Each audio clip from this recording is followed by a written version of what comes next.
जो आने वाले महानगर पालिका के चुनाव है, आप लोगों ने देखा होगा हमारे नेता राहुल जी गांधी पूरे देश में वोट चोरी करके जो यहाँ पे सत्ता में कुछ लोग बैठे वाले हैं केंद्र में और राज्य में, आप सभी लोगों के दुआओं से यहाँ पे अब्दुल सत्तार साहब विधानसभा के उम्मीदवार थे और मैं भी भोकर विधानसभा मतदार संघ से कांग्रेस पार्टी का अधिकृत उम्मीदवार था। और हमारी ज़िंदगी में हमने अभी ऐसा कभी वातावरण नहीं देखा था कि इतना लोगों का प्यार, इतना लोगों का हमको वहाँ पे समर्थन मिल रहा था। और ऐसा कभी लगा ही नहीं कि हमारी सीट वहाँ पे गिर जाएंगी। मगर जो भी रिजल्ट आए, हम उम्मीदवार ही नहीं जो वोटर थे वो भी आज तक सदमे में है कि हमने तो वोट इनको दिया था और ये जीत के कैसे क्या आ गए। इसका एक ही उत्तर है जो राहुल गांधी जी ने बोला है, यहाँ पे देश में हुकुमशाहों की सरकार आए हुए है और कौन सी भी चीज़ का एक अंत निश्चित होता है। आप लोगों ने देखा होगा कि अपने भारत देश के बाजू में जो श्रीलंका है, वहाँ पे ऐसे सत्ता, वहाँ पे हुकुमशाह जो वहाँ पे पंतप्रधान बैठा था, लोगों ने उठाव किया और वहाँ की सत्ता उखाड़ के फेंक दी।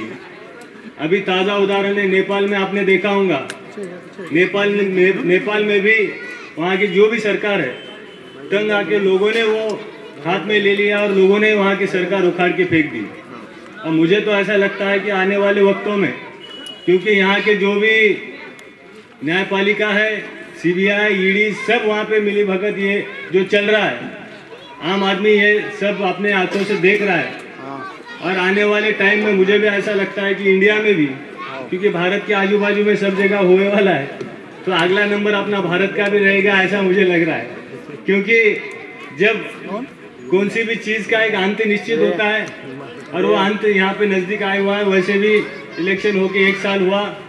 आप लोगों का मैं शुक्रिया अदा करना चाहता हूँ कि आप लोगों ने यहाँ से भर भर के वोट हमारे लोकप्रिय नेता आदरणीय रविंद्र चौहान साहब को यहाँ से जिता के दिए।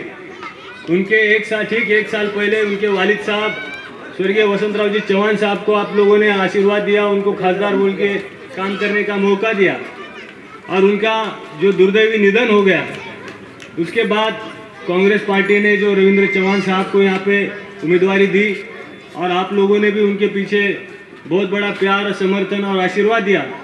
और उसके बलबूते पे बहुत कोशिश करने के बाद भी वोट चोरी करके जो सीट हमको लग रहा था कम से कम 3 लाख से चुन के आएगी, वो सीट EVM पे आपने देखा होगा कि 700 वोट से हमको खासदार साहब को गिराई दिए थे।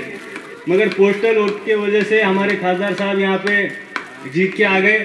और इसमें सबसे बड़ा वाटा अगर किसका होगा तो आप लोगों का। इसके लिए मैं आपका शुक्रिया अदा यहाँ पे करना चाहता हूँ, क्योंकि कांग्रेस पार्टी का नहीं तो अगर खासदार यहाँ पे नहीं रहते थे तो हमारे को कोई वहाँ पे वाली ही नहीं रहने वाला था। तो खासदार हमारे एकदम सक्षम है, 24 घंटे दिन का वो लोगों के सेवा में रहते हैं। आपने देखा होगा जो बहुत अतिवृष्टि हुई थी, हमारे खासदार साहब आदरणीय हनुमंत पाटिल बेटमोगरेकर साहब, राजेश पौड़े साहब रात दिन लोगों की सेवा में वहाँ पे थे। लोगों के सुख दुख में हाजिर रहने वाले ऐसे खासदार हम लोगों को मिले हैं और आने वाले टाइम में भी वो आप लोगों के सेवा में कहीं भी थोड़ा भी कम नहीं गिरेंगे। ऐसे आप लोगों के जो आप उनसे अपेक्षा है वो अपेक्षा पे खरा उतरेंगे, इतना मैं यहाँ पे बोलना चाहता हूँ। वैसे अपना ये सभा में बहुत ज़्यादा टाइम हुआ है, फिर भी मुझे हिंदी उतनी नहीं आती, कोई शब्द अगर गलती से कम ज़्यादा हुआ होगा तो आप बड़े दिल से मुझे माफ़ कीजिए, ऐसी सबसे गुजारिश करता हूँ। और फिर एक बार मुझे यहाँ पे आने का मौका दिया, मेरा सत्कार किया और मुझे 2 शब्द बोलने का मौका दिया, इसके लिए मैं संयोजक जो हमारे अंसारी साहब है उनका तहे दिल से शुक्रिया अदा करना चाहता हूँ और आपकी रजा लेता हूँ। जय हिंद, जय महाराष्ट्र। कॉलेज शिक्षणासोबतच करा नोकरीची तयारी। MSCIT ला प्रवेश घ्या आणि व्हा जॉब रेडी। MSCIT आंतरराष्ट्रीय दर्जा। ताज्या बातम्या पाहण्यासाठी माझा महाराष्ट्र लाईव्ह या आमच्या न्यूज चॅनलला सबस्क्राइब करा। व्हिडिओ आवडल्यास व्हिडिओला लाईक आणि शेअर करा।